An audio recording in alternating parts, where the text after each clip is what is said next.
Hello, আসসালামু আলাইকুম। বিসমিল্লাহির রহমানির রহিম। সবাইকে স্বাগতম আমার চ্যানেলে। সকাল সকাল ঘুম থেকে উঠে ঘর দুয়ারগুলো গুছিয়ে নিলাম। গুছিয়ে নেওয়ার পর আমি একটু বারান্দায় আসলাম। দেখো আমার ক্যাকটাস ফুল গাছটা অনেক সুন্দর, বৃষ্টি পেয়ে হয়েছে। আর এই যে দেখো আমার সুচি আর পুচি দুজন বসে আছে,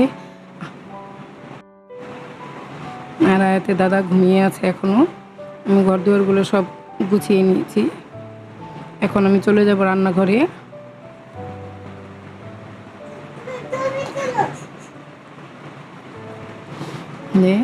আমি চাটা তো হয়ে গেছিলো, চাটা ভিডিও করতে পারি নাই। আর আমি পাশের চুলায় ভাজি বসাই দিছি আলু পটল দিয়ে।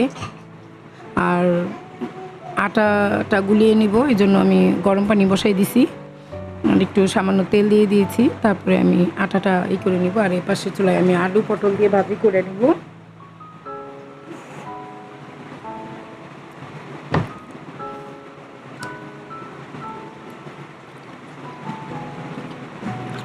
আজকে আমি রান্নাবান্না শেষ করে সকালে নাস্তাটা খেয়ে আমি চলে যাব একটু গ্রামের বাড়ি, জসিলদিয়া। আমার মেজো ভাসুরের বাড়ি, একটু অসুস্থ, ওনাকে দেখতে যাব। আজকে আমি যাব জান্নাত, আমার ভাই সাইদুল, আমরা তিনজনে যাব, যে আবার চলে আসব। এই যে দেখো পানিটা গরম হয়ে ফুটে যাওয়ার পর আমি ময়দাটা দিয়ে দিলাম।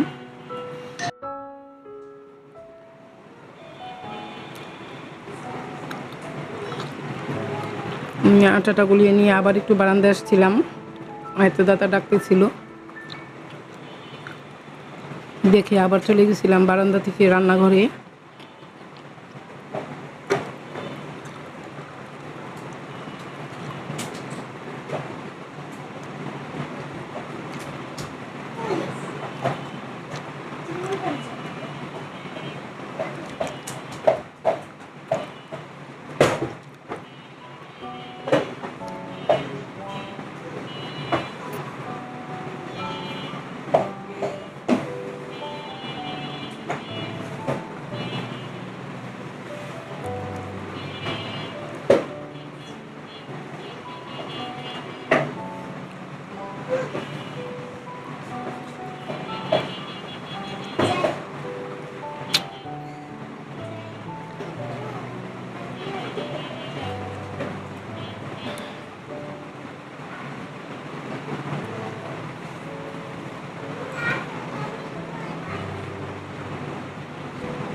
এখন আমি আটাটা গুলিয়ে নিব।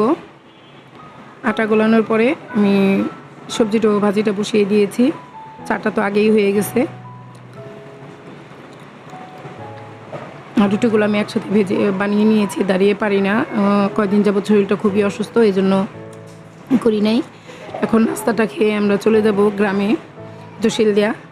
আমার শ্বশুর, আমার ভাসুরের একটু অসুস্থ, সেখানে যাব একটু দেখতে। জান্নাতের শ্বশুর জান্নাত যাবে, জান্নাতের বাবা সাইদুল যাবে, আর আমি যাব। যে ওনাদেরকে দেখে আবার চলে আসবো ঢাকায়। আমার নাস্তাটা বানানো হয়ে যেতেছে।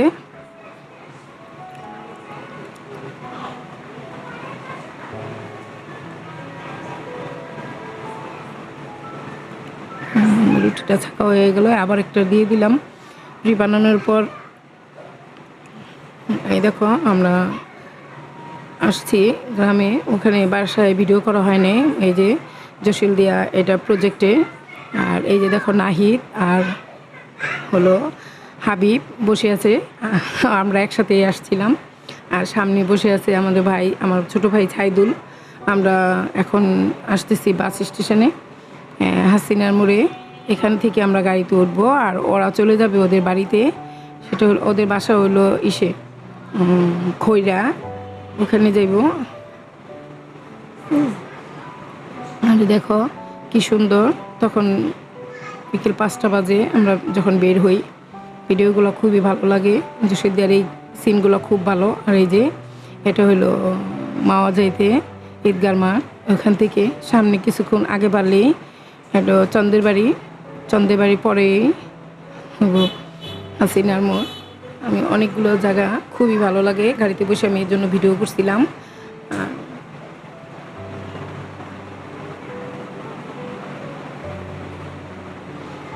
দেখো ভিডিওগুলো করতে করতে আমি চন্ডীবাড়ি পর্যন্তই আসছি।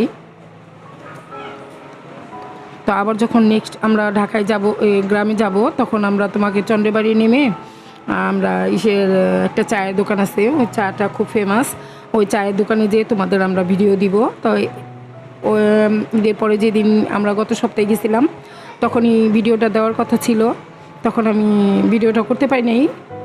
আসলে আমি যেতেই পারি নাই ওখানে, এই জন্য শুধু মাওয়ার ঘাটে ঘুরে আমরা ঢাকায় রিটার্ন চলে আসছি। আর এখন এই যে দেখো, এই হলো চন্দ্রবাড়ি। চন্দ্রবাড়ি আমার বড় ভাই শ্বশুর বাড়ি।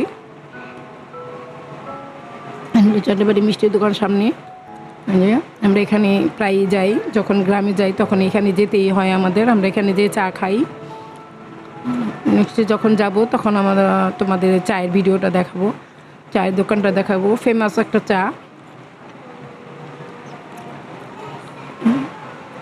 আর এই যে আমি ঢাকায় গাড়িতে উঠে গেছি, আমরা হলো এভারগ্রিন উঠছি। এভারগ্রিনের সার্ভিসটা খুবই ভালো। এভারগ্রিনে এখন আমরা যাতায়াত করি হাসিনার মোচর থেকে। আর এই যে এটা হলো আমাদের খানবাড়ি। যখন আমার বাবার সাথে আমরা বিক্রমপুর যেতাম, আমার বাবা যখন বাড়িতে ছিল, জীবিত ছিল, তখন আমরা এখানে যেতাম। তখন তার এগুলো ছিল না, তখন আমরা এখানে আইসা নামতাম গাড়ি থেকে। অনেক সময় রিক্সা দিয়েও যেতাম, আবার হেঁটেও যেতাম। তখন আমার ভাই আমার সাথেই ছিল। আমার বাইরে আর আমাদের কিছু ভিডিও করা হয় নাই, আমি সব বাইরে ভিডিও করছি। এই যখন এখানে আসি তখন আমার বাবার কথা খুবই মনে পড়ে। গাড়ি থেকে যখন নামতাম তখন দেখতাম আমার বাবা ওখানে বসে আছে। আমাদের যাওয়ার কথা শুনলে আমার বাবা ওখানে বসে থাকতো। এখন আর কেউ বসে থাকে না। যখন ঈদ আসে, কোনো সিজন আসে, তখন আমার বাবা ফোন করে বলতো, তোমরা কি আসবা না? এখন আমার বাবা মারা গেছে প্রায় 17-18 বছর। এখন আর কেউ কারোর জন্য অপেক্ষা করি না যে কেউ বলবে আসো বাড়িতে বেড়াইয়া যাও। বাবা মা এমন